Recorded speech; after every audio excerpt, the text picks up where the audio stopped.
আসসালামু আলাইকুম। আমার চ্যানেলে সবাইকে স্বাগতম। নতুন আরও একটি রেসিপি নিয়ে তোমাদের মাঝে হাজির হলাম। আজকের রেসিপিটা দেখলে যে কারো জিভে পানি চলে আসবে। খুবই মজাদার আর মুখরোচক একটি রেসিপি। মূল উপকরণে চলে এলাম। প্রথমে দেখো এখানে শুটকি নিয়েছি। আমি 2-3টা লোটটা শুটকি অফ ক্যামেরা ছোট টুকরো করে কেটে নিয়েছি। এবারে যে কাজটা করব প্রথমে সেটা হলো এই শুটকিতে কিন্তু দীর্ঘদিন সংরক্ষণের জন্য বিভিন্ন প্রকার মেডিসিন প্রয়োগ করে থাকে ওনারা। আর জীবাণুও জন্মে থাকে শুটকিতে, অনেক বেশি জীবাণু থাকে। সেজন্য গরম পানি দিয়ে এই শুটকিটাকে আমি ধুয়ে নেব।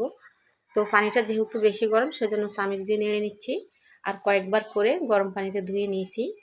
এবারে যেটা করব সেটা হলো এই শুটকিটা দীর্ঘদিন সংরক্ষণ করার কারণে এই শুটকিটা কিন্তু অনেক বেশি শক্ত থাকে। সেজন্য আমি এই শুটকিটাকে প্রথমে গরম পানি দিয়ে ভিজিয়ে রাখবো 10 মিনিটের মতো। পানিটা অনেক গরম সেজন্য চামচ দিয়ে নেড়ে নিচ্ছি আর ঢাকা দিয়ে অপেক্ষা করছি 10 মিনিট। 10 মিনিট পরে ফিরে এলাম, সরাসরি চুলায় চলে এসেছি। ফ্রাইং প্যানে তেল গরম করে নিয়েছি আগে। এবারে যে শুটকিটা ছিল সেটা অফ ক্যামেরা পানিটা ঝরিয়ে নিয়েছি। সরাসরি তেলের মধ্যে দিয়ে শুটকিটাকে 2-3 মিনিট ভেজে নেব। ইফতারের টাইম হয়ে গেছিলো আর অল্প আছে, সেজন্য আমি অনেক তাড়াহুড়া করছি। এক হাত দিয়ে দিচ্ছি উপকরণগুলো আর অন্য হাত দিয়ে নেড়ে নিচ্ছি। তো 2-3 মিনিট ভাজার পরে এখানে দিয়ে দিচ্ছি পেঁয়াজ কুচানো। 1 কাপ মতো পেঁয়াজ কুচানো ব্যবহার করছি। তোমরা তোমাদের পরিমাণ বুঝে যতটুকু তৈরি করতে চাও সেই অনুসারে দিবে।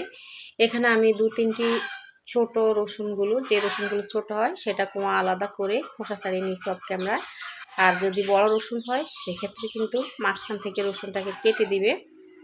এই সম্পূর্ণ উপকরণটা এখন ভালোভাবে ভেজে নিব। এখন আমি কিন্তু লবণ হলুদ কিছুই ব্যবহার করব না, শুটকিটাকে আমি ভেজে নিব তেলের মধ্যে।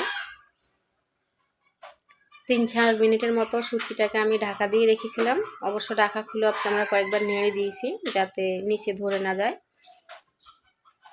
আবারও নেড়ে নিচ্ছি।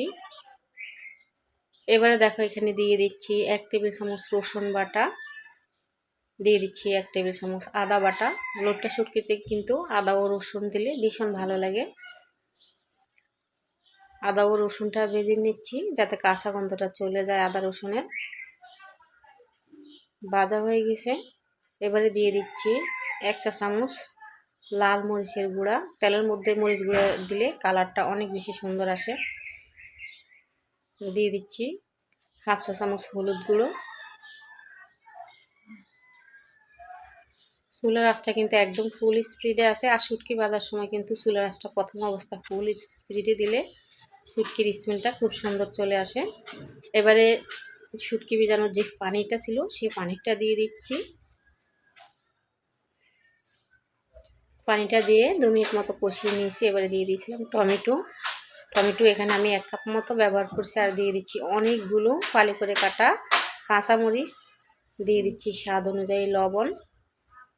আর শুটকিটা কিন্তু জাল জাল হলেই ভীষণ ভালো লাগে, সেজন্য আমি কাঁচামরিচের পরিমাণটা অনেক বেশি দিয়েছি। আর আমার ফ্যামিলিতে আমরা জাল পছন্দ করি, সবাই জাল খেতে ভালোবাসি। জালটা তোমরা তোমাদের পরিমাণ বুঝে দিবে। ঢাকা দিয়ে ফিরে আসছি 10 মিনিট পরে। আর এই মুহূর্তে ছোট্ট একটি অনুরোধ করছি, আমার এই শুটকি বোনার রেসিপিটি যদি তোমাদের কাছে এতটুকু ভালো লেগে থাকে তাহলে একটি লাইক করে দিও প্লিজ। তোমার একটি লাইক আমার এই রেসিপিটা অন্যদের কাছে পৌঁছাতে সাহায্য করবে। 10 মিনিট পরে দেখাচ্ছি। দেখো শুটকিটা একদম কষে তেলটা উপরে উঠে এসেছে, মাখা মাখা হয়ে গেছে, খুবই সুন্দর স্মেল বেরোচ্ছে। এই শুটকি বোনাটা হলে তুমি ইফতারে কিংবা সেহরিতে অনায়াসে 2 প্লেট গরম ভাত খেয়ে নিতে পারবে। তো কেমন লাগলো আমার আজকের এই শুটকি বোনার রেসিপিটি? ভালো লাগলে একটি লাইক করে দিও প্লিজ। আর প্রতিদিন এরকম নতুন নতুন রেসিপি পেতে চ্যানেলটি সাবস্ক্রাইব করে পাশে থেকো। সবাই ভালো থেকো। আল্লাহ হাফেজ অ্যান্ড আসসালামু আলাইকুম।